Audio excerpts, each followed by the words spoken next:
Let's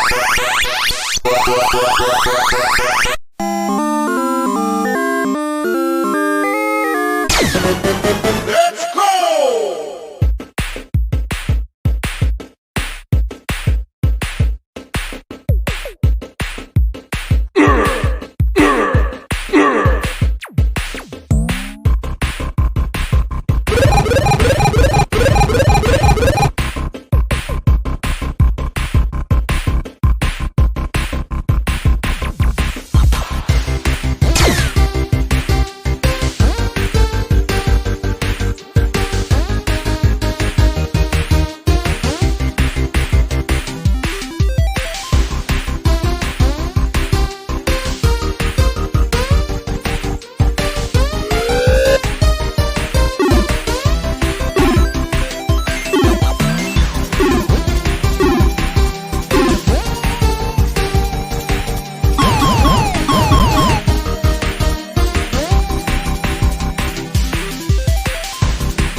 Not over. Hey, everybody. Welcome to a special Indie Comics Relay on a Tuesday. I'm your host, Keith Gleason, creator of the Mighty Mascots. With me, as always, is my friend and good co-host, Tony C., creator of Surrounded by Death. What's up, buddy? It's Tuesday. What are we doing here? I literally, I was telling our guests in the green room, I literally almost forgot we had a show tonight. I did so much going on with New York. What's that? I was just gonna say, I did the same. Like I was, wrapping up at work, and I'm like, oh, I can do this, I could do that. And I was like, wait a minute, we're online tonight. Well, you kind of get caught up with all the stuff you have to do, and like this more so than any other convention, just because we can't go home every day, so it's like make sure the pets are all set. Make sure we got food for all of them. They're clean. It's a bunch of stuff, and then and like it's like we go down a day early to set up for this show because it's so. We tried to do it Thursday once, and they'll never do it again. Yeah, so like even with San Diego one year, I went in on preview night and left on that Sunday, the day of the show, and it was madness. It's just so hard to travel on those key days. You're better off staying an extra day or vice versa. Like even for NYCC, I'm arriving Thursday morning only because that's all I could afford for a hotel, and B for taking time off at work. And then I'm leaving Saturday or Sunday morning at 2:40 a.m.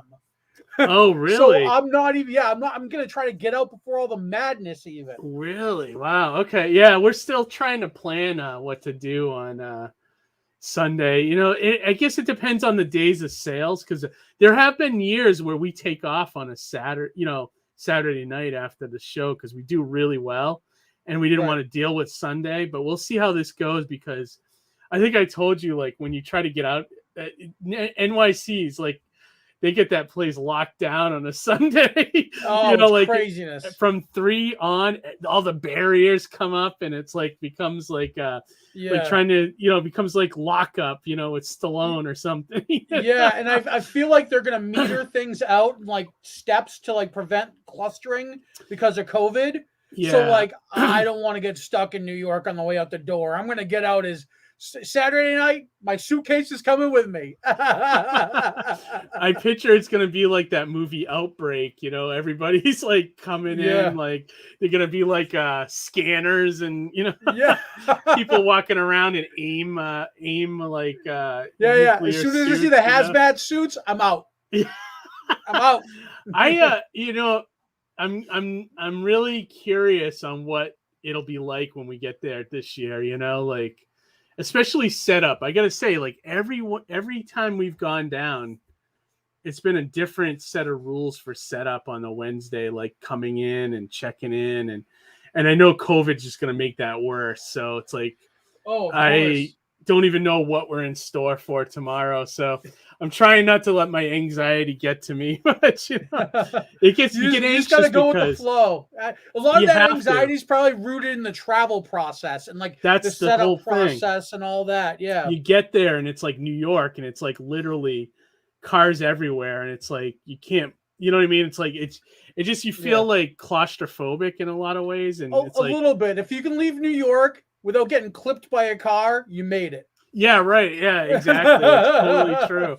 Totally true, dude. And but I've seen some of the weirdest shit on the streets of New York after hours, after NYCC. So like walking home from a networking event or whatever, like heading out for food late, like there's weird shit in NYC after hours. So like, aside from mutant rats and like, racist cab drivers fighting with Deadpools and shit.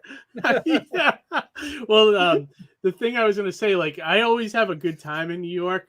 The pain points are always getting in there and then leaving, or is always, no matter what year, it's like, forget it. It's like madness, but once the show's going though, it's awesome, Yeah. I'm hoping we I'm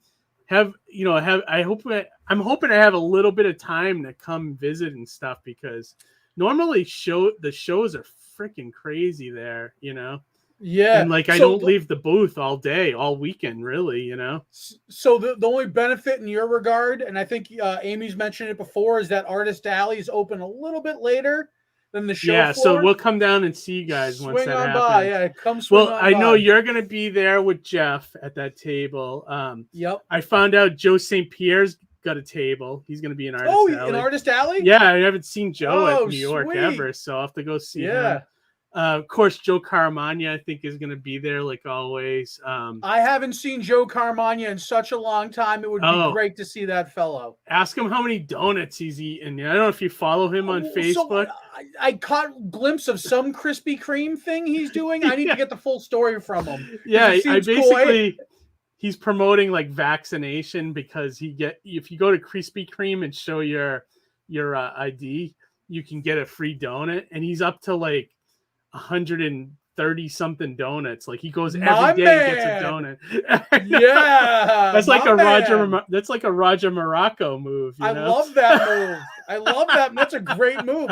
And he's promoting vaccination awareness. That's a solid move. I love that. Definitely. I'll have to commend him. I found out on Twitter Rob Feldman's going to be there. He's with somebody. I don't know who, but I told him to come by and is he promoting Night of the Living Dead? I don't know. He's there. I think he's sharing a table with somebody or something.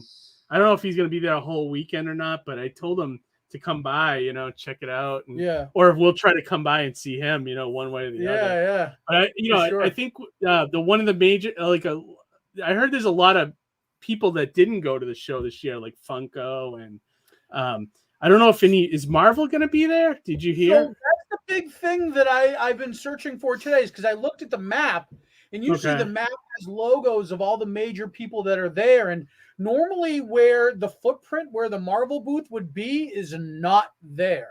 Oh, really? So, that's where like the giant like tower of like shirts are, right? Yeah. No, I didn't see Marvel on that map. I didn't see DC on that map.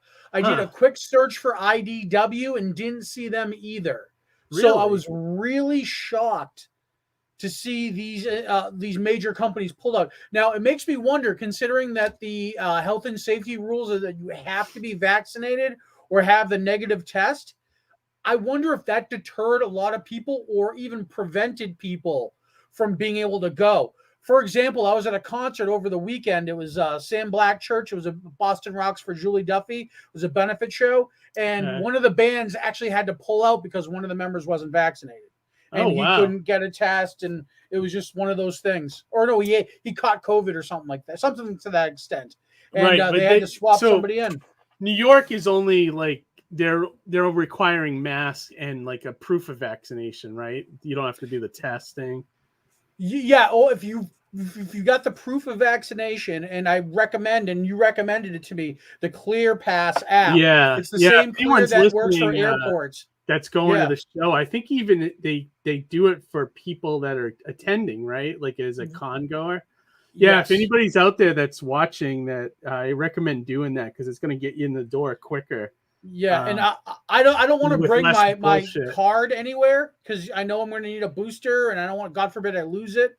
Yeah, so I put it in my wallet, so it's always there. You know, the thing is just too big for my wallet. That's I folded it. I was like, I don't care. Yeah, yeah. I mean, like, I guess. I mean, that's all we can do, right? You know. So, right. I don't know, but we digress. Yeah, we digress. Let's before we, like, we could sit here and talk about New York all day. You know, all day. But yeah, let's take a quick look and see what we got in the chat tonight. As always there supporting us. Ara, love you, my man. What's going on? Good to see you tonight. Who else we got here that's being vocal? Of course, my wife running the chat. Hey, Amy, how's it going? Amy, you've been so busy lately. I know. Yeah, I know. I should show some of that stuff. Kirk George in the house. What's up, buddy? Good to see you. Good to see you, Kirk. My wife says, "Oh man, end of the day, I just want to get back to the hotel. NYC crazy." I am That's with the other you thing too. 1,000%. Screw us in Artist Alley. Just go back and relax. No, I mean that's different because the con's still open. I mean, after that, you know. Yeah. We try to get back to New Jersey and just go to a restaurant and go to sleep. You know. Friday, I'm on the hook for a networking event. Nice. Creator Africon Network at Twins. Don't stay out too late. But I can't promise that. And Kirk, I imagine he's saying this about the Marvel and DC stuff. That's awesome. It's indie time. It's indie time. Yeah, dude. I was thinking that's the first thing I thought, Kirk, when I saw that was like, wow, us indies are going to prevail this show. Yeah, exactly. FYI, I need a duplicate vaccine card and had no trouble getting one from the pharmacy. Oh, that's good. Oh, that's right. Cool. I remember you did that yesterday. Yeah, that's awesome. The other thing I want to show before we bring our guests in real quick, just want to show the Alterna campaign. Right on. Just real quick, everybody out there that's fan of Mighty Mascots or Alterna Comics in general, they are an awesome indie publisher that publishes comics on newsprint.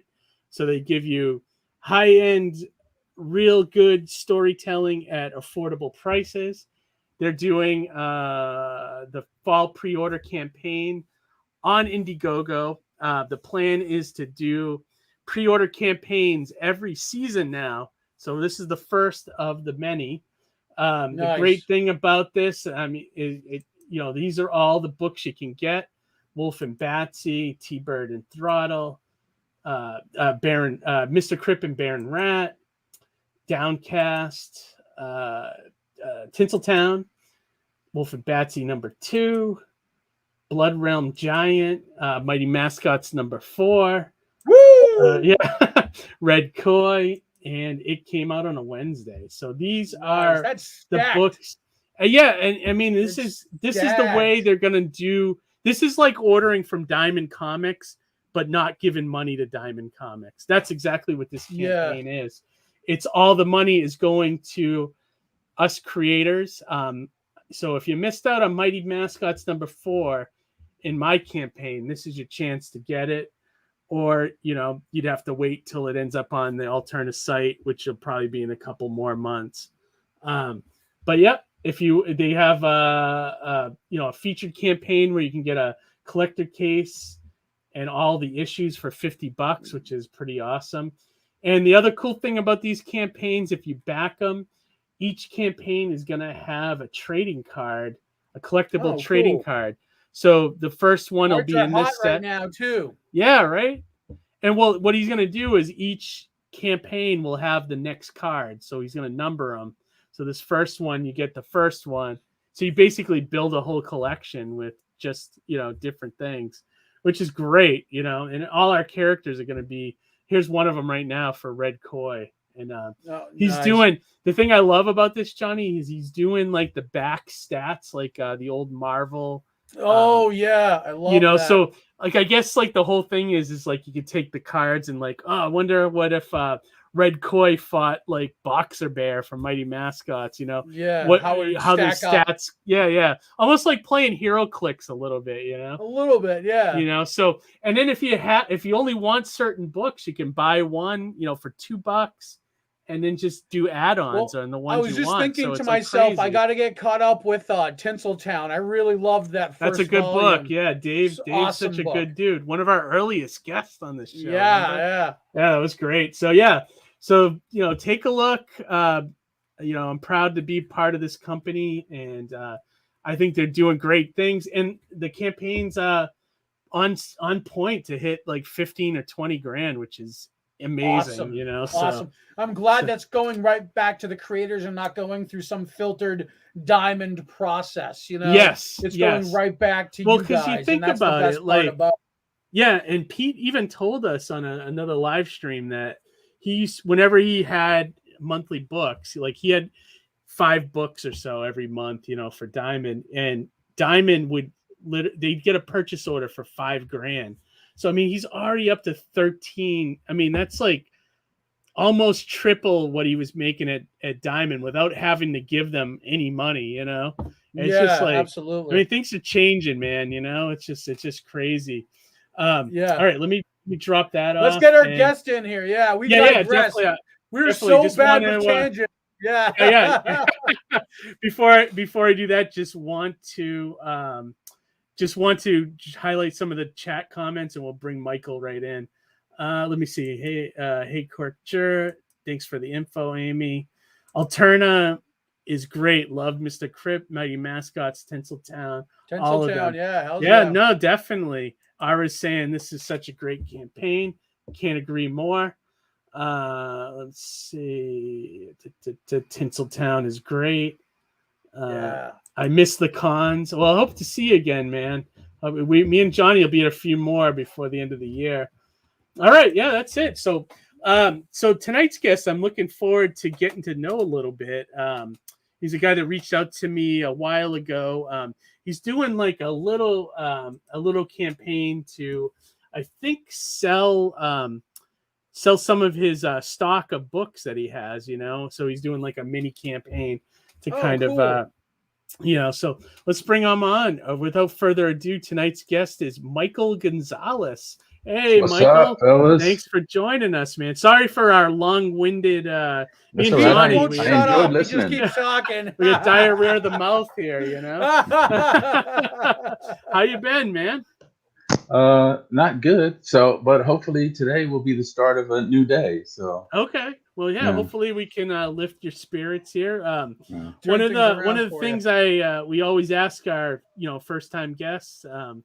You're being a creator. What was there a comic, a TV show, or a movie when you were growing up that kind of put you on the path to wanting to become like a comic book creator?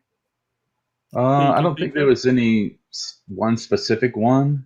I just, I'm an 80s kid, so I grew up, and I'm big on G.I. Joe. I don't know if you can see back there. Yeah. Storm Shadow, that's my dude. Yeah. So I just read everything like G.I. Joe, X-Men, Captain America, pretty much everything in the 80s. So I just growing up reading whatever I could read, get my hands on. Okay. And I don't know why, I just thought that, maybe, hey, I could write them too. And like I've said in other places, I think maybe one of the reasons why I thought that is because I had read that Jim Shooter had started writing comics for DC when he was like 13. Yeah, isn't that nuts? Yeah. So I'm like, I guess it got in my head, just like, hey, if he can do it, I can do it. So I guess that's probably why. And, I just started writing stuff, and I actually sent a submission to Marvel when I was like 11 years old. Oh, no kidding. And because did you hear back from them? Yeah, I did. That's awesome. They sent you like a form letter. And it's signed by Stan Lee, but it's a photocopy, not his actual signature. Right. But I did. I thought, oh, that was amazing. I just sent it thinking, okay, whatever. And then I actually got a letter back from them, and I was like, holy crap. That's so cool. That was actually pretty cool. Yeah. It's still better than what they do now. That letter? I'm pretty sure. Yeah, I have it Oh, that's somewhere awesome. because I remember seeing it a couple years That's ago. fantastic. Yeah. So I would have kept mine too if Marvel, yeah. if I submitted to them and they sent me a rejection letter, Yeah. That's awesome. So when did Yeah. you start? So was 11 the first time you wrote a comic script?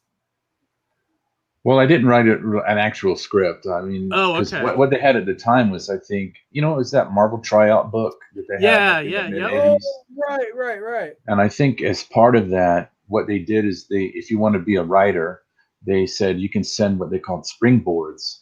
And it was like a 1 sentence or 2 sentence quick outline of whatever it is your idea was. And then you do like 1 page that described your story. So that's what I sent. And then I sent like 2 for Punisher and 1 for Captain America or something. But then it wasn't until like in I think my late teens or my early 20s when I got back into it. It's like trying to be serious about it. Mm-hmm. And I had found on Dark Horse on their website, they had like a template for a script. So I got that and I started actually writing, and I submitted like a whole bunch of stuff to Dark Horse. And of course, none of that ever did anything. Yeah. But so I tried then, and then I got pretty much completely out of comic books then, and I moved like trying to get into film and TV. What year was this? Wow, that was I'm old, so that was. I am too. We're I'm no all spring, bro. yeah, I'm We're no all, spring chicken we're all over fucking here. old and That's tired for over sure. here. That was back in 95 or something, 96 or something like Is that. when you started submitting to Dark Horse? Yeah. Okay. Because like I graduated in 92, and about that time, early 90s, that's when everything kind of really blew up with like Image and all these guys. Yep. But also Marvel was getting really into, like they're still doing it now, with like everything had to be an event, and they were constantly crossing over the comics, and I just got tired of that. Yeah, that was the first years I started hearing about the doom and gloom of the industry too. It was around 94, 95, Yeah, because like in the 80s, like Secret Wars was like a huge deal because that was the first time ever when all of the characters got together. Right. Yeah, and Crisis was around that time too. Yeah. And then now they're doing it like every month. It's like, right. I know. It's like you don't even get a chance to get back into a regular title, and the title's already being thrown into another event. It's like crazy. Like a writer can't even get their rhythm going. Like writing a storyline. You almost got to be one and done now.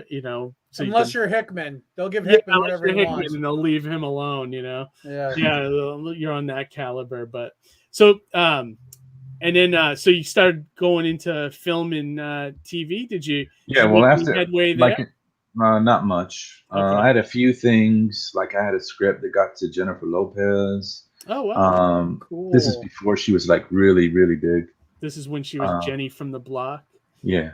This is when she was a fly girl on In Living Color. Right. Yeah. It's a little bit after that. Okay. I think she had been in like the movie with Jack Nicholson, something kind of like Blood and Wine or something. Was that back when she was doing what was that I really like that Soderbergh movie she did, Out of Sight? Was it around that was a good movie. Yeah, I think it was before then. Okay, even before then. Wow, she was still at this point. Yeah, at this point she was still like doing appearances at like this electronics store in Miami. Oh wow! I was living in Miami, and she was like doing stuff like that. She hadn't really gotten blown up at all. Okay. But that was probably like the biggest thing. But I made a bunch of like short films, and worked with other people in short films. Worked on like feature films down in Miami, and music videos and stuff like that. And then I went out to California. Tried to do some things there, but nothing ever really came of it. So. It's a tough industry to break into. It really I have a friend who's writing a screenplay, and you're starting to get somewhere with it, but at the same time, it's like he tells me all the BS that goes along with getting a script to even like a small production company. Like he's I don't know if you saw that movie Psycho Gorman that was on Love that Shudder. movie. Okay, he's actually in with that company. They're trying to make a movie, and his They have a script is Kickstarter right now. oh Psycho yeah, for the Gorman. comic, Yeah, right? Yeah. He's trying to get a movie made with that studio, and I guess it's getting greenlit, but it's like it sounds like everything's changing on every day. You know, new meetings with. It sounds like a headache and a half. My God. Yeah. You know? Yeah, the worst thing though is like because I was in China for like 7 years, and from 2008 to like 2015. What brought you over there now, if you don't mind me asking? I was working as a motorcycle mechanic.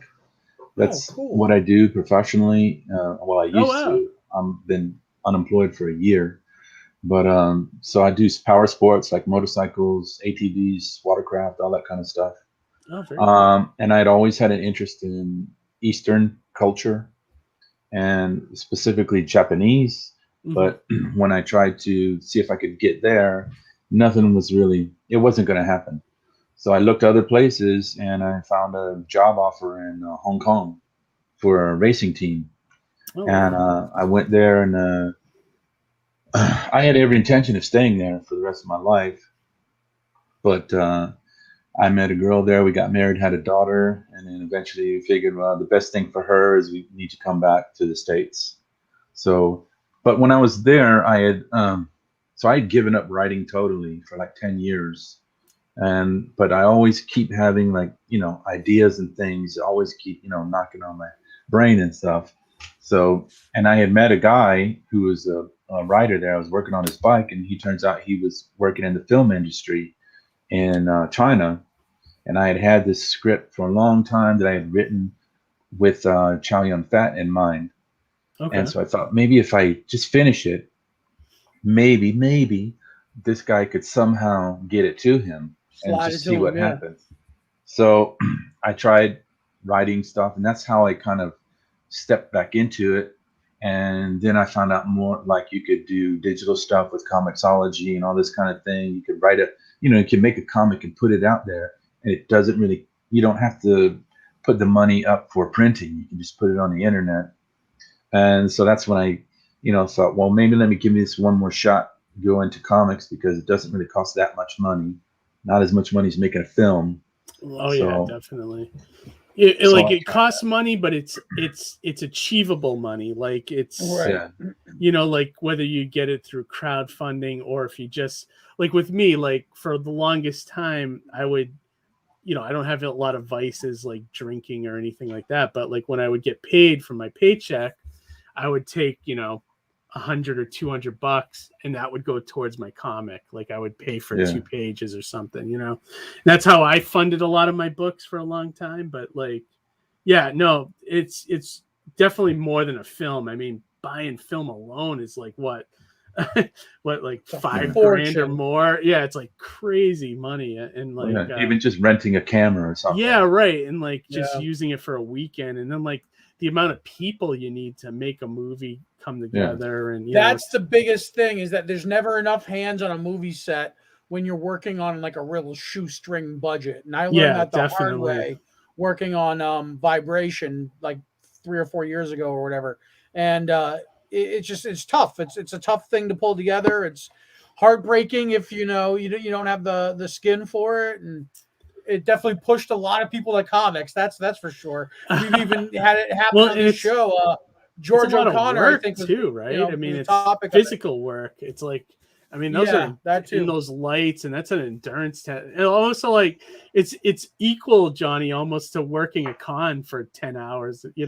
Standing on your feet, talking to people. It's kind of like that kind of physicality, I guess. Absolutely. It's not like you're digging ditches, but you're like Well, I've actually dug a ditch on a movie set, so I mean. Yeah, that's funny. So Mike, tell us a little bit about the con. I know you have the campaign, and we'll show that here shortly. But it looks like you have a bunch of different comics. Is it like a production company that you put together, or is it like? Well, so when I was in China, thinking about what am I going to do. Okay. So I'm thinking, okay, I don't want to just put all my eggs in one basket, like one project.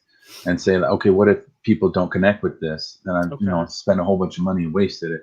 So my idea was to build up a library of material, because I've got 1,000 different ideas since I was a little kid. So I'm like, just see what I can do. Almost like a thing, a one shots, like not like a full monthly series, but like kind of doing like one shots for like a different genre kind of thing. Yeah, well, some of them are. Some of them are okay. Yeah, like the one I just did, the Book of Legend. That's an anthology, so it's got 9 different stories. Those are just short stories. I mean, the characters could go on and into a series or more stories, but the other one, Neotheric, that I intended that to be an ongoing series. Okay. The graphic novel that I have on the campaign collects the first 4 issues. But I've already written the script for the 5th issue. I've already got a detailed plot for the first 12 issues, and I even know how the whole thing would end, like maybe 50 or 60 issues down the road. And then 6-8 was originally going to be just a self-contained. It's a horror story. It was just going to be a self-contained one-shot. But when the artist was working on it, I came up with some ideas about how I could, explore what the characters go through later on, and it would be like an interesting story to follow. So that could be also. I mean, I've got the next 2. It's going to be like at least like maybe 4 or 5 chapters, and instead of like an ongoing, like every month, what I would envision was to be like every year I could do like 4 issues, and then you take a break, and then next year 4 issues, something like that. So it's kind of like broken up a little bit and into distinct chapters. Okay. But I've already written the first 2 issues of the next one, which would be like 4 issues. So I'm hoping to continue this, and with these ones specifically, but also I've got a lot more. I can show you that later that I want to keep doing. But these are all printed and ready to go. Yeah. So go ahead, Johnny. What were you I was just going to say, you sent over a 3-pack of sample books, and I got to check out a little bit of 6-8, a little bit of Neotheric, and the first 3 stories of Book of Legend. And all of them. And the thing is that if even from a creative mind, they're very different. Like Neotheric's very comedic, and it's fun, and it kind of like has a little bit of like a Bill and Ted vibe in some ways, but also it's just kind of like out there, and very much a graphic novel of I was going to say of somebody who grew up in the 80s and 90s kind of thing, and that kind of pop culture, and it kind of shows in your work too, And then the 6-8, the other thing that really drew me in about that book is the artwork almost looked photographic, and it was very cinematic. I felt like I was watching like a grimy in reading it, it felt like it was a grimy noir movie, Yeah. That's good, because that's what we intended. Yeah, it really comes across clearly, and I love it. I love it for that. Yeah, specifically with that book, the artist is Alan Burns, and he knew somebody that worked for, I think it's called 215 Inc. It's a publisher. I've heard of them. Yeah, heard of them. He sent it to the guy just to look it over, give his opinion, see what he thought of it, and we were talking to him and saying like the what we wanted to go for with this book was like a very cinematic look to it. Like you'll see some panels where you have like a narrow depth of field. You got like the character in the front is in focus, behind them they're a little bit blurry, and everything, all the panels, most of the panels, stretch across the whole page. So it definitely is like a cinematic look that we were going for. I just want to confirm now, it is all artwork, right? None of it's like artwork on top of photographs or anything? As far as I know, yeah. Because it looks photographic real at times. And it's just so cool. Like, is there pictures of it on here? I can show you. Here, I got the book right here. Yeah, pull it up. Like I'm like on page 3. Like page 3, some of the stuff. Is this like, one of it right here? So realistic. from the guys' faces. Yeah, like right there. Like if you go back one, Keith, the third panel down, like that looks like it could be a photo. Yeah. You know, like illustrated over a little bit. Yeah. Oh yeah, let me bring you up, Mike. Show it up again. It's beautiful. I mean, I think it's beautiful artwork. I love it. I'll just show you some stuff here. Oh yeah, it reminds me of was it Templesmith? Templesmith, yeah, it's from 30 Days a Night. Yeah, he told me, the artist told me that that's kind of was like his what he was going inspiration for. Or like his, you know, what he was. Or a little bit of the I can't remember who did it, but the Marvel Nemesis series that was also a video that game. was like, kind of had that dark. Wasn't that Mark Millar, or was that the one I'm thinking? Maybe Mark Millar was the writer, I think. No, you're thinking Nemesis, like the like Millar's book. There was a Marvel Nemesis, like it was Rise of the Imperfects. Oh, okay. And I didn't know. I think it was Jay Lee's art, even if I'm thinking maybe. that. But yeah, like it's got that like that kind of like dark, gothic-y, dirty look, and I love that. I love that here with 6-8.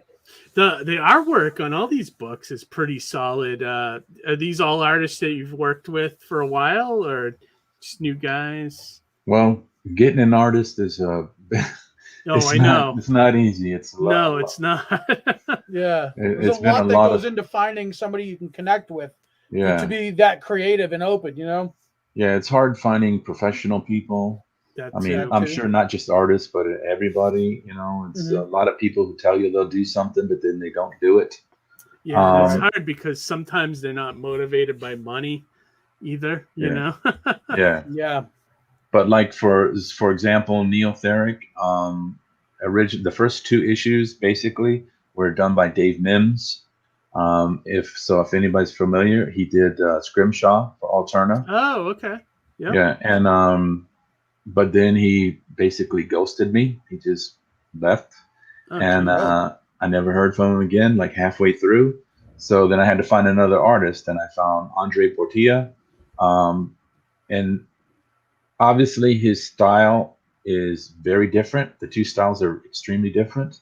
But you know, I didn't really have a choice. I just had to go with what I can. Yeah, you have to sometimes. It's like you get to that point. That happened with me with my first comic too, and it's like I had the first issue done, and the artist left, and I was like, well, I either redraw the entire thing or I just continue from here, and that's what I did too.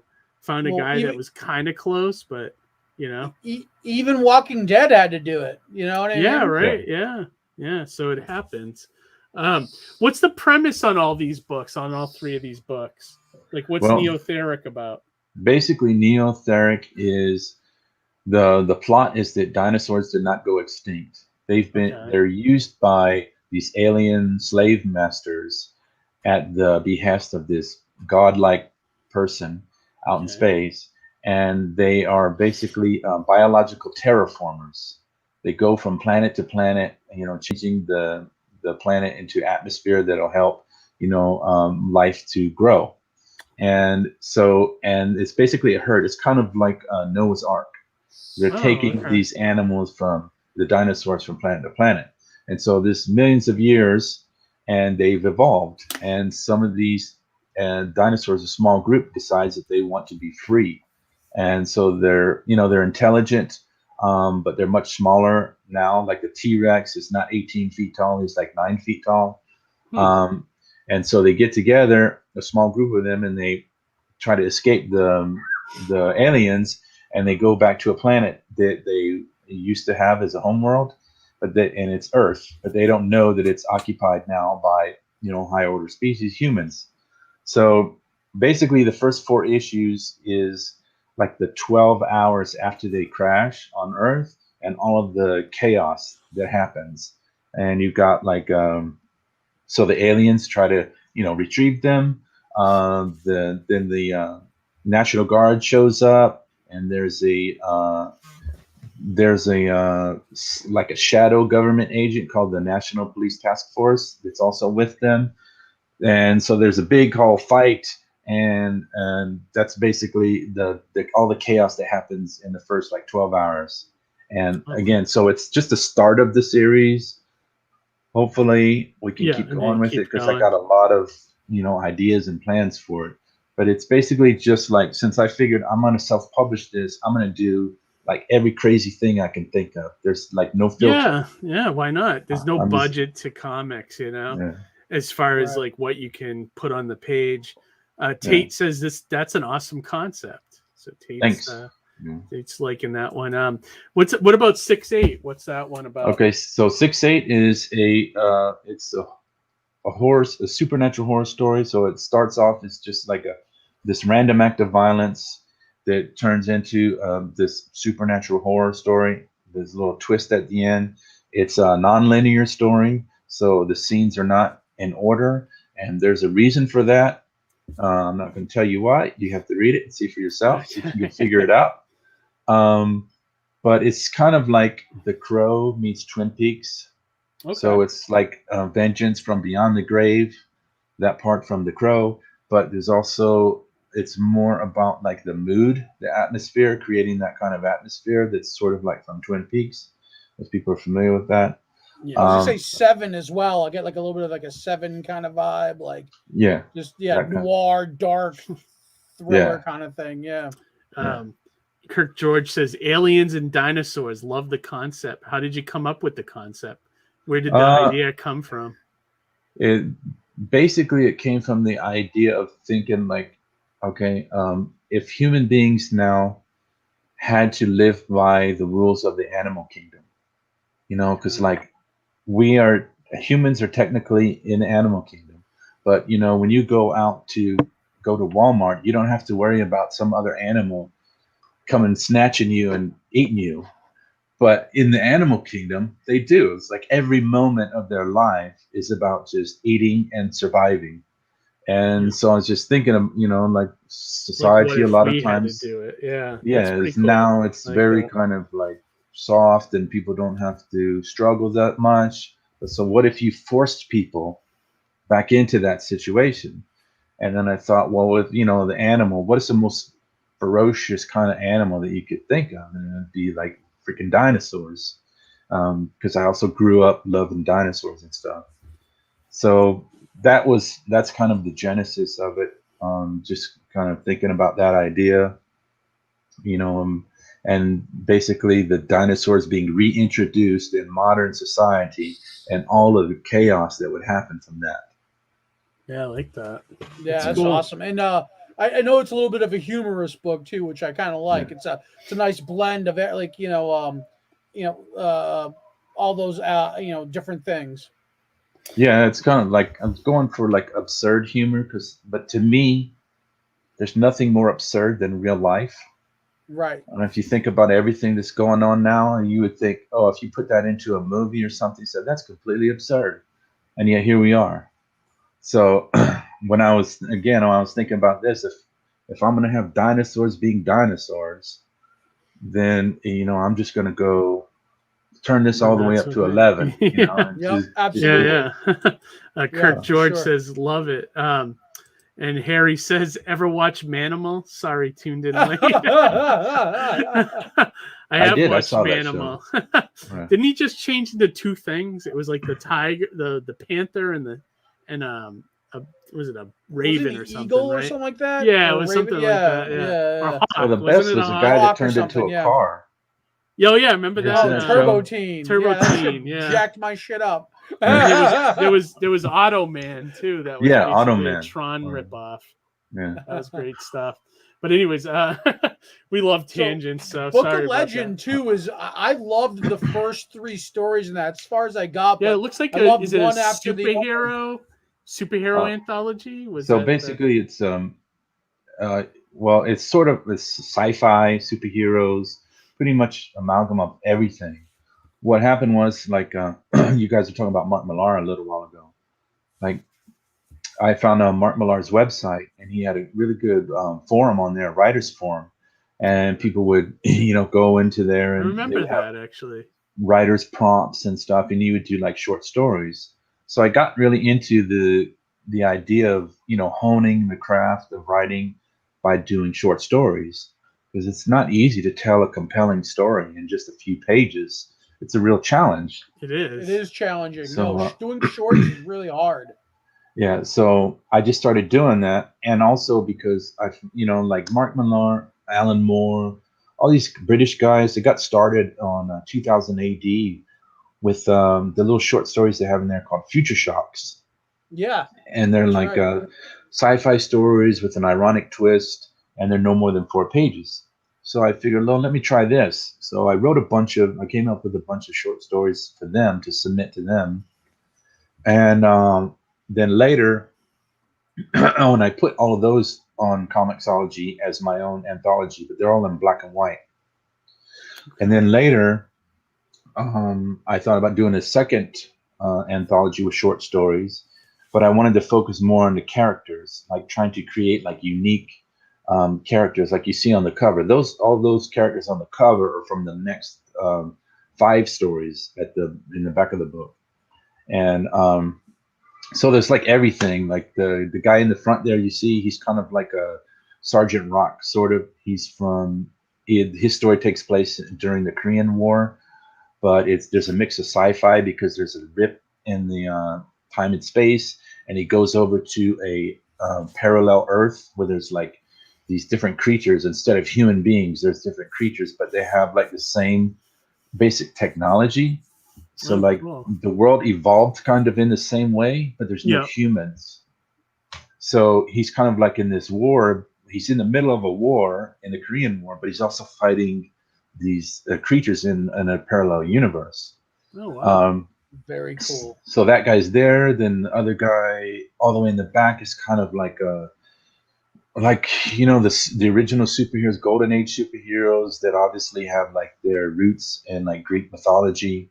So like Superman, Wonder Woman, all those kinds of things. Then there's like this ninja girl, and the story there is kind of reminiscent of like 90s sort of, that hyper violence and all that kind of thing. Yeah. Is that the high stakes game? That one? No, that one is that one's one of the first 4 stories. Okay, gotcha. Yeah. You're referencing the other one. The second part. So I was gonna say high stakes game felt a lot like Aeon Flux. Yeah. You know what I mean? And I got that vibe from it. I loved that. The Blessed, and you said you were a G.I. Joe fan. The Blessed felt a little bit like tones of G.I. Joe in a way, which I loved. But my absolute favorite was Love Conquers All. That was such a great story. And I mean, like the title's almost a spoiler if you think about it in certain contexts, but loved that one. I encourage people to pick up this one, Book of Legend, just for Love Conquers All alone. Thank you. Yeah. So but there's 9 stories in that book. It's 52 pages, and you can get it for $10. Awesome. Wow. What a value. Yeah, you got some good stuff on this campaign. These metal cards are really neat looking. I thought those look really nice. That. Yeah, it's really from a company called Fairy Metal. I think they're in Colorado, and they do a really good job. Especially to my eye, like the red colors really pop out. It's hard to see it in a picture. See it a little bit here, yeah. But in person, those reds do pop very well on those metal. Because I've seen covers, like comic covers, that do that metal tech, that metal style, and the reds are like so vibrant, like they just pop. So the thing we should let people know too is these are all printed and ready to go, right? So as soon as this campaign's finished, are you going to be fulfilling within like a month or even less? The way that Indiegogo works, the reason why I brought it over to Indiegogo is because unlike Kickstarter, like as soon as people will pledge, the Indiegogo will allow me to lock your pledge. So then I can actually ship it out the next day. Oh yeah, that's true. That's true because the only caveat is that we have to first hit the minimum $500 goal. If we don't hit that, then it's considered a failure. But once they meet that goal, then anytime someone pledges for something, I can lock it, and so I don't have to be afraid that I'm going to send a book and then they'll cancel it, and then I get screwed out of money and the book. Yeah. So I can lock it, and I can send everything's right here. It's in my room. I got the mailers. I got bubble wrap. I send all my books in Mylar. and all the books are printed in and ready to go. So as soon as people, put in their order and stuff, then I send it the next business day. That's great. Talk about super service, huh? Yeah. Yeah. I recognize the Scrimshaw guy right here, his art. Yeah. You see it right here, the neotheric stuff. Yeah, you might recognize this one too. I don't know. Let me see. So also for everybody who does bring him big physical book, I have this ash can. So I'm hoping with this campaign to be able to get the money to fund making this book, the first issue of this book. I don't know if you might recognize some of this artwork, the style. It's not jumping out at me immediately.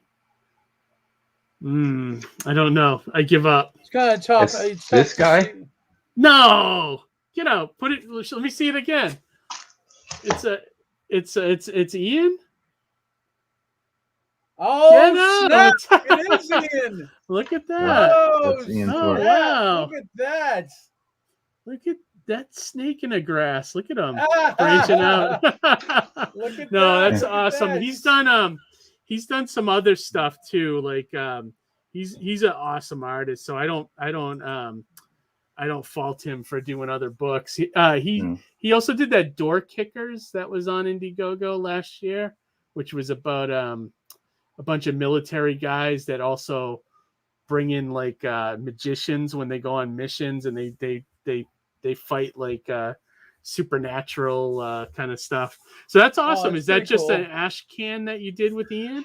Yeah. So so I contacted Ian, and this is the book I want to do next year, probably about spring of next year. Yeah. It's probably going to be 7 issues. Okay. And so what I did is I paid him to do the first 6 pages. Okay. So that I could have to show people, say, look, this is what it's going to look like, and we're serious about it. We're going to get this done. And so he did these 6 pages. Then I thought, okay, well, when I got this book, when I'm doing this campaign, what I can do is try to help promote it, is to just print out this ash can. I just printed out at home. It's the first 6 pages that he did. And also, we already got his other buddy, Anton. He's going to do the colors for it. Yes, that's great. So he's already done the team together. They really do a good job. They're really good, and so he's already colored the first 6 issues and the cover. All of that's done, and like I said, I was hoping that if I can make enough with this campaign, then I could put that towards making the first issue of this book. So that when I run a campaign for this book, it'll actually be done, and then people don't have to wait for it. Right. So you can kind of keep the machine rolling. Yeah, I get that. Yeah. That's awesome. That's cool. Yeah. So, hey, if you guys like Mighty Mascots, Ian and Anton are doing this book as well. So helping out. Hopefully, if we can do it. We'll bring that other one to life, which is awesome. And this looks like a great campaign, Mike. The fact that you already have this done, is huge. That is huge. The fact that people can just place an order and you're shipping the next day is tremendous. There's not a lot of campaigns that fulfill that quickly nowadays. It's funny. Just today alone, I got 4 notifications on Kickstarter saying, "Oops, we're a little bit behind, but hang in tight." So it's one of those things where people expect nowadays when they back a campaign, it's going to get delayed a little bit, or it's going to get pushed out. But you're out there, you're pushing it out right away. That's a perk in and of itself. Yeah, well, I figured, since I'm a nobody knows me or anything, I got to do things to, incentivize people, or not put up walls where people say, "Oh, okay, I don't want to back this because it's maybe like a year or whatever." And I've backed books that are at 3 years late now. I don't think I'll ever You're get. Still waiting on them.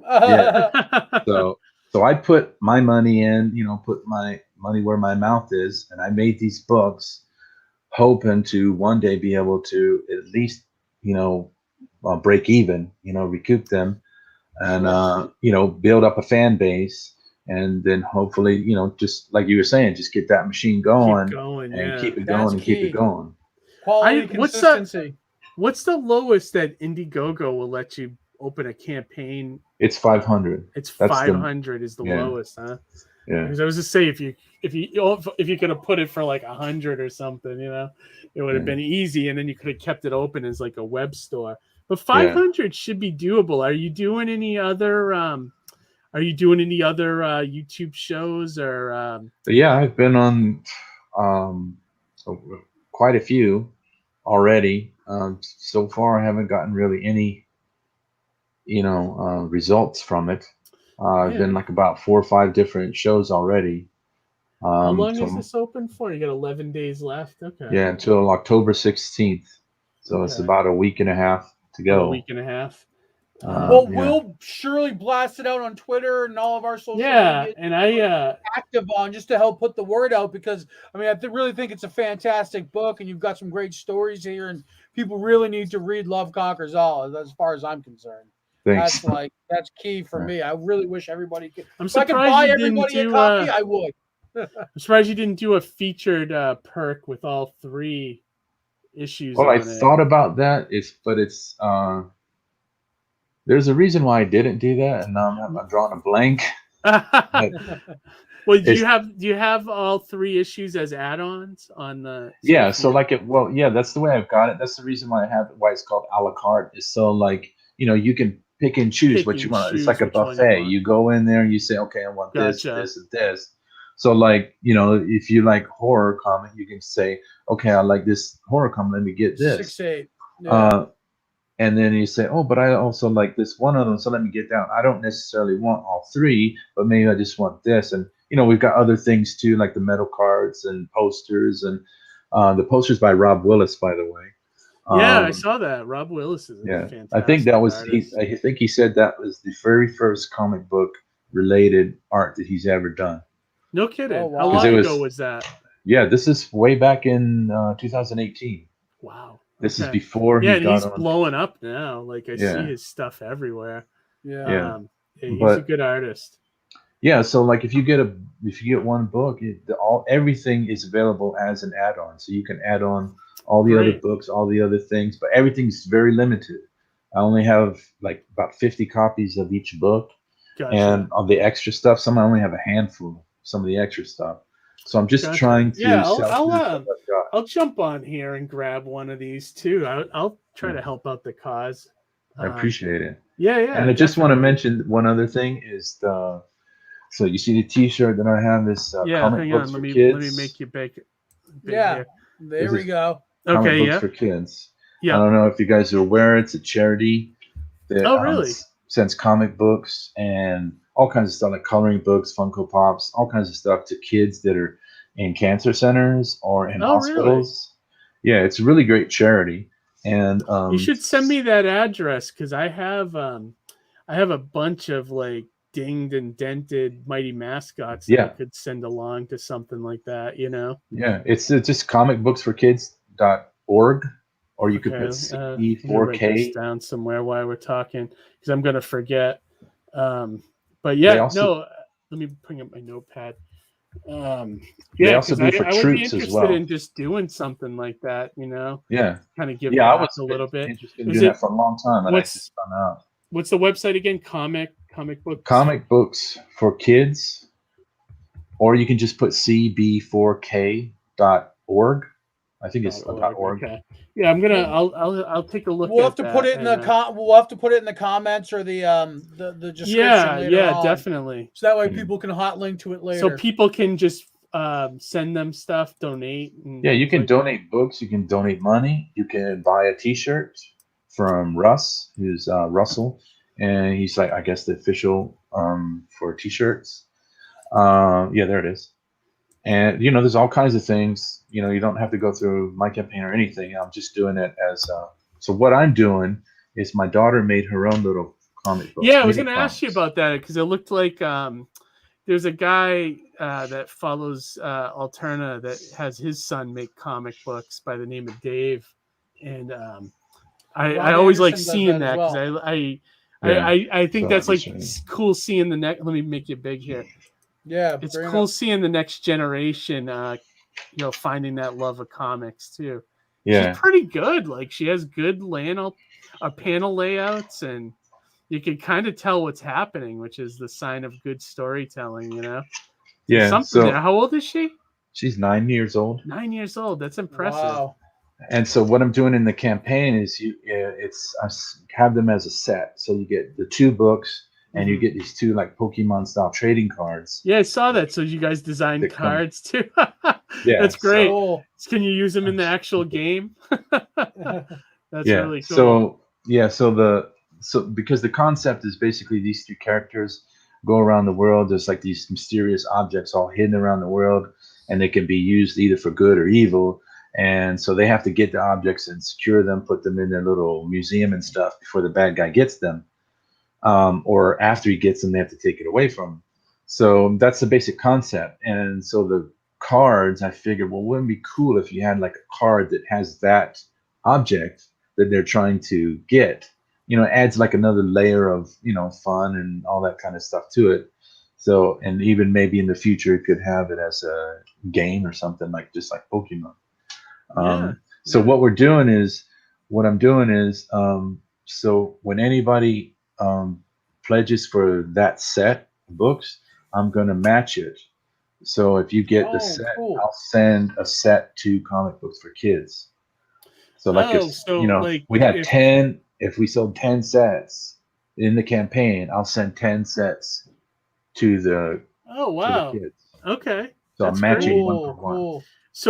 So if I go on there tonight and just back like one of them, like say like the Neotheric, you would send a Neotheric there to the kids? Well, I don't have, no, well, Neotheric is not for kids. No, I mean for so you're talking about that book, so my daughter's book. Gotcha. So Okay. if you get that set, you get one of those, that set of books, then I will match that and send that exact number. Send that to them. Because I did that in my last campaign when we did the Book of Legend. And well, you should send them Neotheric. You know how kids are. They love that kind of stuff, you know? Well, I did. I sent how many of us looked at a heavy metal when we shouldn't have, you know? They do. You see that on the top of that page. A lot of it has a heavy metal vibe. Yeah, right? Yeah. But anyways, they have comic books for troops, too. And I did send them. Yeah, I saw that right here. So is this part of the same... They're both the same organization? That's really cool. So you can send... just like what I did. I just sent them a box of books, and I kind of wrapped the Neotheric books, and I, wrote on the tape, said this is for Comic Books for Troops, and then I wrapped my daughter's book, said this is the Comic Books for Kids. So they just separate, they open and separate it and send it to whoever they need to. Oh, wow, very cool. I like that. I like that a lot. It can help, brighten a kid's day that's in like the worst part of their lives, that's something positive in their life, and with the troops as well. That's great. Yeah. All right. Yeah, I'm gonna bookmark this so I can keep this in my my eyes, so I can try to send them something. But actually, you know what? Let me bring your campaign back up. I wanted to look at the video that you put on there too. That's right. There was a video. Yeah. It's like 4.5 minutes long, and it's just me explaining. Is it? Okay, so it's probably not. There's nothing special about it. It's just okay, gotcha. So just you talking about the campaign and everything. Yeah, just showing all the different things, and I mean, people can watch that later, but I don't want to waste, spend your time. Yeah, no, definitely. I think it looks like a great campaign, Mike. Thank you. I will definitely check out. I know you gave us digital copies, but I always like the physical, so I probably. And like I said, I hadn't have a chance to look at the books ahead of time because this week's just been nuts for me. But I will back one of the physical ones, and just so I can get it in my hands and check it out, and and it benefits you and everybody and all your creative teams as well. So I appreciate that. I'm having maybe I'll just buy all 3 because I'm like looking at all 3. They all look pretty good to me. You should do that. Do you have a favorite of the 3, or you love them all equally? It's like which child is your favorite? I know. Right? This is a Sophie's choice, Mike. Yeah. No, just kidding. Choice. I think it probably is Neotheric because it's just like what the story is about is freedom. Okay. And it's like as writer, artist creating something, just having that freedom to just do whatever. Yeah. And like that's probably why I like it's the it. one great thing about being indie, that you don't have to cowtail to anybody's. You don't have an editor. Even with like Alterna, which is great. Pete gives us suggestions all the time, but ultimately it comes to us. It's not a mandated thing. Like if we don't want to put in the book, we just don't do it.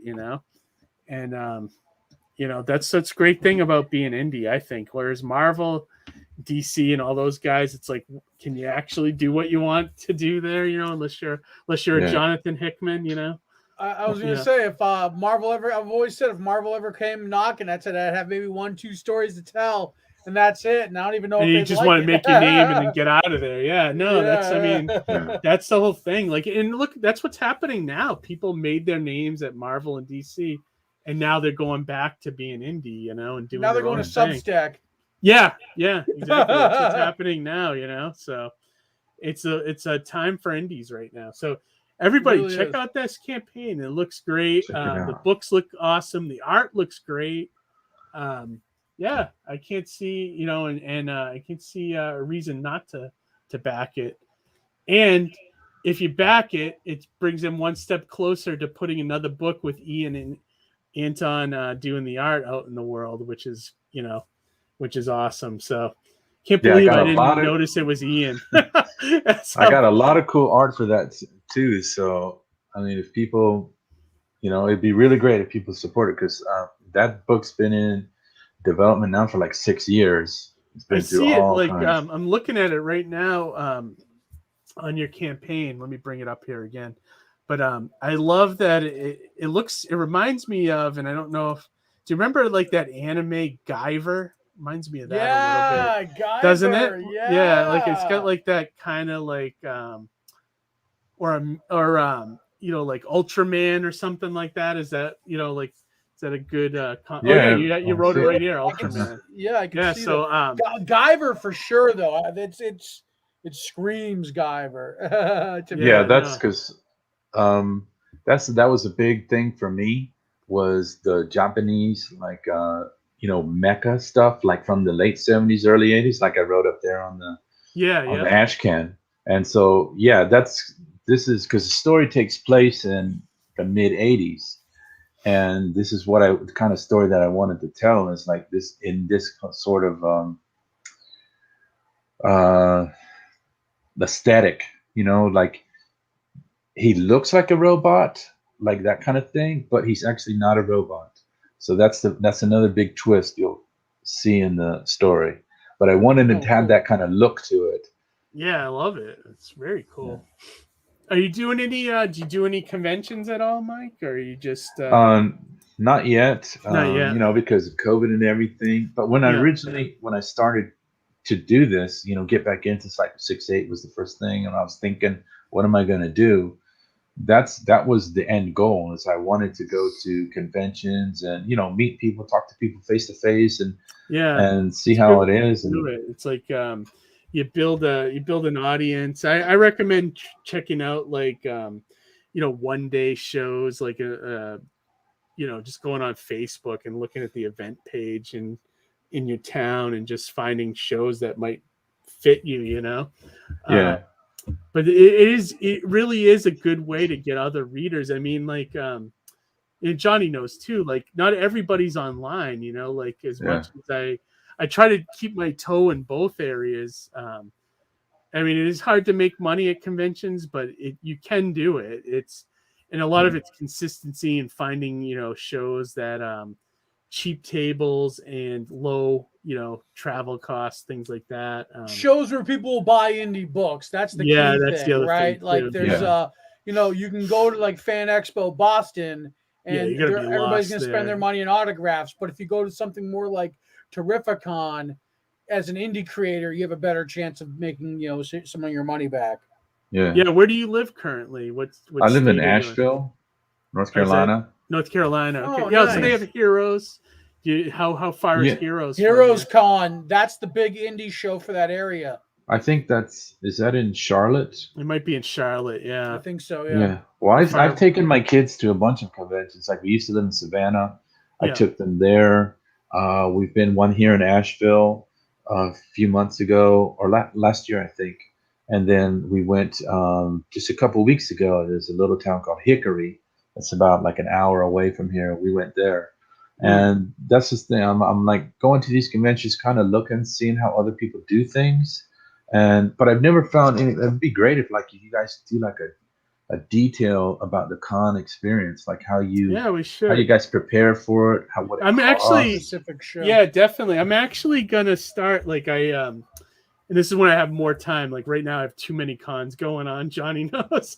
I'm on week 4 of a 6-week run, and it was just bad planning on my part. But anyways, I wrote down that I want to do short videos for the channel on how to, do a convention. How to set up a table, how to different marketing you can do. So I'm definitely gonna start doing. Those won't be on the live stream, but they'll be more like uploads, so look for that.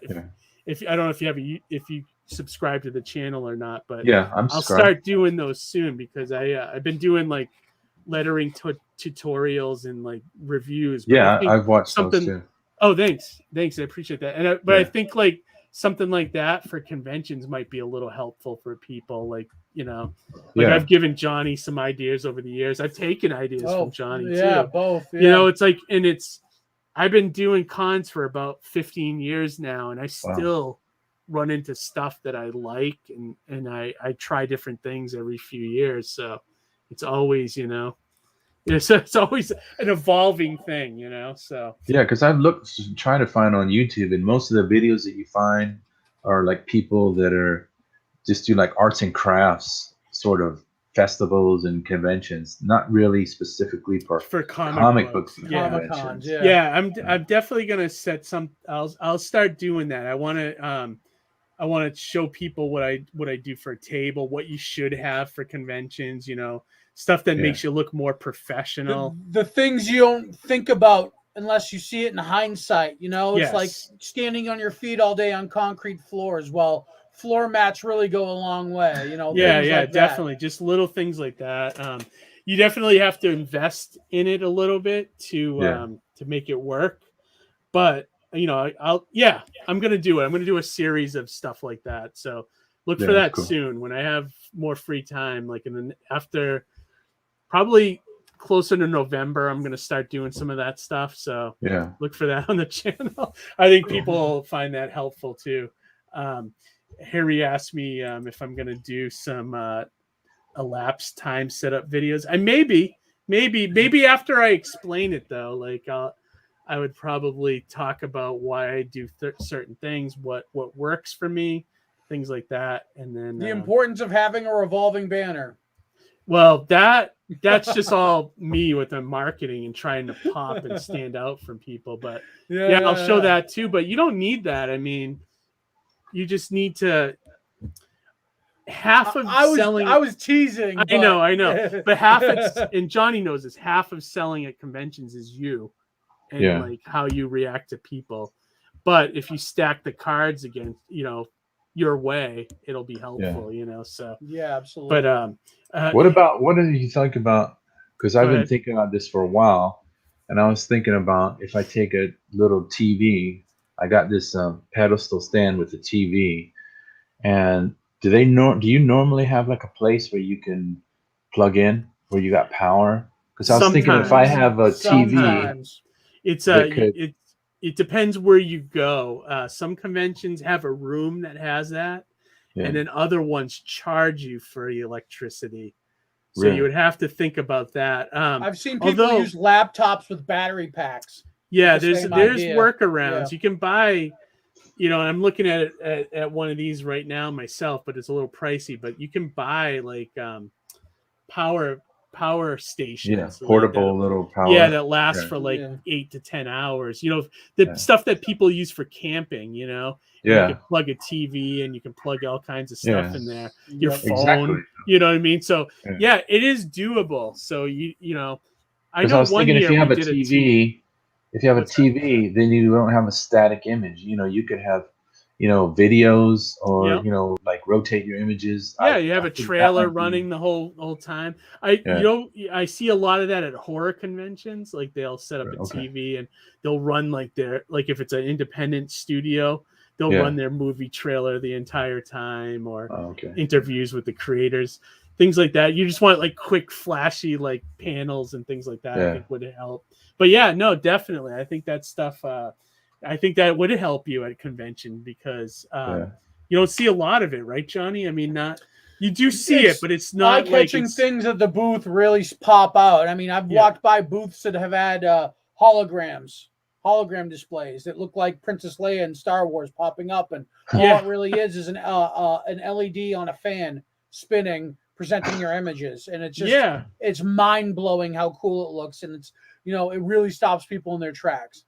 Oh yeah, definitely. And Kirk George is saying my wife hates going to cons because she says I talk to the creators for hours. Kirk, you're our favorite type of person. I know.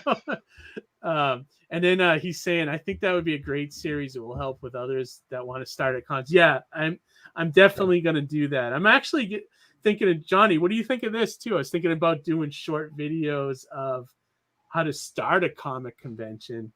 From my perspective. I mean, I don't know. I mean, I think people would get more use out of the table setups and stuff, but I was thinking if anybody ever had any ideas to start a convention, I could offer my wisdom on that too. Do you think that would be okay? Stay out of Vermont. Right?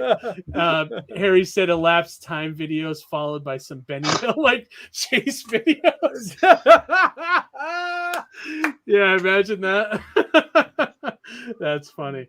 And Tate said I would watch it. Okay, great. It's happening. It's coming. People like it. I'm definitely doing it. I'll start, small with just certain setups, and then I can let you guys know what else I do and things like that. Kirk said, I like the idea of a TV is great. As a con attendee, it would catch my eye. I think also have, if your show, what is it? If you show a cover on the TV, have a one-liner underneath that gives an idea of the comic. Yeah, that's true. Yeah. Like if you made a trailer, I think what you'd want to do is put a little log line at the bottom, like what it's about, Yeah, for sure. Definitely. Yeah, the reason why I thought of the TV, like having on the pedestals, because like when I go to a con, when I'm walking as a customer, going through these different tables, looking at what everybody has to offer, sometimes there's people standing in front. There's already people there. So you can't really see what people have to offer. So if I have a TV on a pedestal that's above, then everybody all the way back can see exactly what you've got. Right. And so if you're talking to somebody, you can catch that other person that might be just wandering by. Yeah, that's not a bad idea. Let me see. Harry said, ooh, a documentary on your con season. That would be fun. The problem with that is the time to do it. It's like time intensive, yeah. Well, the thing is when you're at a convention, is like your focus is to sell your comic. So it's tough to unless I can hire somebody to follow me around, which probably would be the only way to do it because I'd have to have somebody else do all of that part of it. The key to a good documentary is taking all the mass amount of footage you have and forming the narrative story. Yeah, right. And make what it's really about. What it comes down to. Yeah, definitely. And Kirk agrees with you. He says having the TV higher would also attack people from a distance. So that's key. Kirk knows. I mean, my Espresso Presto banner at Terrificon is 10 foot, right? So it's nice. You can see it from a distance if you're not, encapsulated by other booths. Yeah, no, it's true. It's like it's a presence, you try to create a presence that stands against everybody else, but also 100%. Works in that community, I guess, Mm-hmm. But yeah, I'll definitely look for those soon. I'm gonna start. That'll be my first new video once I have time to do something outside of the live streams. I'll start doing that. I think that'll be helpful for a lot of people looking to do conventions and things like that. So, all right, cool. We're actually at an hour 20, which is crazy. These shows fly right by, man. I'm telling you. I know, it's crazy. Harry when you're said, having fun, right? If Norman Reedus can do it, you can too. Yep. Johnny, it's awesome. I know where to go for amazing coffee. Exactly. Yeah, Johnny. Yeah, Johnny has a thing, Mike, that his comic is called Surrounded by Death, and it's about zombies at a mall and the main characters that drink this coffee, right, Johnny? It's like a special blend. Yeah, so there's a specific blend that is the specific blend to the cafe that is within the mall, and they run out of it and they have to go into like a dangerous portion of the mall to retrieve more inventory. So I also created that proprietary blend with a local roaster. So I'll do shows where I have a pop-up cafe and I'll have a free cup of coffee. Yeah, the purchase of a comic. Yeah. So he makes money by selling, like, people can buy a cup of coffee from him, but they can also get the comic for free or they can buy the comic and get the coffee for free. They get the coffee for free, yeah, because we're Johnny technically not a licensed coffee vendor. Yeah, and he kind of makes it with his comic, so it's a great marketing. Smart. Very good marketing, So that's one thing, Johnny. Well, I mean, homeboy's got soda, Mighty Mascots soda, that's awesome. You know what I mean? It's all branded. I'm jealous. Stuff, I wish I could do a soda. I thought you had cereal. I would. I remember saying you had a cereal box. Yeah, I have a cereal box, but I don't have the actual cereal. Johnny has it right there. Yeah. That's awesome, man. Oh, thanks. I would do the cereal, but the problem with it is the expiration date on it. I think I would run into trouble with that, because I only do maybe, right, this year's different, but normally I do about 10 shows a year, and after that, it would probably go bad, So, which I think that's an awesome thing. I remember seeing, I think Peter showed that on Twitter a long time ago. I was like, man, that is freaking brilliant. You put your comics inside of it, and it's like a cereal. Yeah, I bill it as like a collector case, And thank you for picking up the book too. I saw that you had the Mighty Mascots there. That's fantastic. Yeah, I got the first issue when we were living in Savannah. Then we moved to Asheville. But the stores didn't carry any alternative books. Then I found out that you guys are putting out the Giant. Oh, okay. So you got 1, 2, and 3. I asked the guy to order the Giant, and I know it was delayed like a couple of times for, I think Pete, he said something about it might have been a month late, I think. Yeah, it was it was crazy. But I mean, like I was mentioning before, I'm trying to get my kids into comic books, trying to pass that on. Like you guys mentioned it too, and I like Alterna has a lot of books, like your book. Lilith Dark was one that we got. Yeah. Mr. Crit, we got the Psycho KO, the coloring book one. Yeah. That was really awesome. Psycho KO, Rob's book, right? Yeah, Rob's book. I'll be seeing him this weekend up in New York. It's true, and I hear from a bunch of parents that the kids really like Mighty Mascots, which is awesome. Clint, my daughter really liked it. Oh, really? Oh, that's awesome. Yeah. That's great to hear. I think because I am a kid, so I know how to speak to them, Well, I mean, I liked it too. Awesome, man. Thank you. Yeah. Thank you so much. But all right, yeah. So everybody, we're gonna wrap up this week's episode. Me and Johnny got stuff to do for the convention. So everybody, check out Mike Gonzalez's Rainy Road campaign. The books are done. So if you back it and we get him to 500, he's going to turn around and send them out to you right away, which is awesome. I'm going to go on and get some of these as well. Let's get Mike up. He's got 11 days left. Let's get this campaign fulfilled. And then we can get on to a new book by Ian and Anton, So if you like Mighty Mascots, that's coming, and it looks awesome. If you like Ultraman and, 80s kind of like manga and anime, that book looks it's going to be killer. So, and Johnny, you've read some of Mike's books. You said they're awesome, right? So put it this way, in the process of this this discussion, I'll be now looking forward to my copy of Book of Legends Sweet. Oh yeah. Did you back it? Absolutely. I backed it right now. I can't wait for we're it. up. Your campaign just hit 75. So when I get on there, I will back as well. So maybe we'll get you up to 100 tonight. So. Absolutely. Hopefully. That would be awesome. I really appreciate it, guys. Yeah, Mike, thanks for doing the show. Anything else you want to shout out while you're here? Besides the campaign, is there any place that people can find you? And well, I'm not on Twitter or Instagram anymore. I got tired of all smart that. man. But I'm still on Facebook. It's Rainy Road Comics. You just search for that on Facebook. I'm on there. Okay. I have my own website. It's called RainyRoadMedia.com. Okay. And I also, just like all the other guys, started a Substack just to see how that works. Good for you. So I'm talking a lot about this book. So if you're interested in this book, I'll be doing that all this winter month, showing all kinds of behind the scenes artwork and everything. And that's just Rainy Road. No, I can't remember. RainyRoadMedia.substack.com. Okay, so with Substack, I haven't gone on the site yet. Can you just search for Rainy Road on there and it'll come up? Yeah, it should be able to, if you just search for Rainy Road, it should pop right up. Mike's company's Rainy Road, so look for that. Yeah. All right, Johnny, anything going on that you want to promote? Find me at D15 at New York Comic Con this weekend. What's the booth number? It's D15 in Artist Alley. Artist Alley, you're in Artist Alley. New York Comic Con this weekend. See you there, New York. Also, thank you so much, Michael, for coming on and sharing your creative stuff.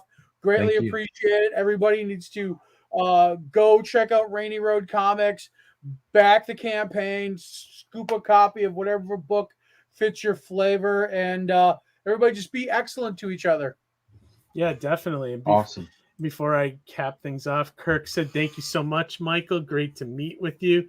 Thanks for another great show, Keith and Johnny. Kirk, always awesome to see you. Thanks for the kind words about a Mighty Mascots as well. I really appreciate that, Kirk. And yeah, thanks, same with me. I will be at New York Comic Con this weekend with my wife at booth 1840 in Small Press. I actually should show that real quick before we end the campaign. My wife is doing insane she takes My Little Ponies and customizes them into other things. So she has a Mandalorian pony that she made with a little baby Yoda. It's insane. My wife is such a talented artist. It's sickening. Johnny's seen her stuff, right? I've seen it. Yeah, her stuff's amazing. So let me share this real quick before we leave, because I think this is going to be selling this weekend for big bucks. But this is her Mandalorian My Little Pony with a little baby Grogu in his little cradle thing. How cool is that thing? So she took My Little Ponies and sculpted over it with clay and then painted everything. So wow. Yeah, she does a phenomenal job. So it came out so good. Yeah, it's so great. Mandalorian Pony 1840, booth 1840. She even did the cape. How cool. Oh, it's awesome. Isn't that great? So awesome. The only thing she didn't have time for was the weapon he has hanging out in the back there, Yeah. But that thing is mint, man. That's gonna be gone. I mean, you got the baby Yoda with the little cart thing. You know what I mean? Like how? Yeah, I know. Isn't that's awesome? Like how could you not? You know, I know. It's so good. I know. Fantastic. So yeah, come and see us. She's obviously selling it as a pair, right? We're not splitting that up. Yeah. We would want to break it up. Yeah. Because that would be nuts, So yeah, so come check me out. I'll have Mighty Mascots 1 through 6 there as well. If you haven't gotten them, I'll have them at my table. I'll sign everything for free. Yeah, that's pretty much it. And then back Alterna's pre-order campaign going on right now on Indiegogo. So, all right, guys, that's it for us this week. We'll be back at the normal time, I think Wednesday next week, right, Johnny? That's correct. When we'll give you guys a con report from New York Comic Con. Yeah, I'm sure it's going to be nuts. And I don't think, honestly, Johnny, I don't think that for me, I don't think the pandemic is going to ruin my fun there this weekend. You know, No, I don't think I'm so looking either. forward to it. You know, so all right, guys. Have a great week. If you're in New York, come see me and Johnny at the show this weekend. Back Michael's campaign, and we will talk to you next week. Have a good night, everybody.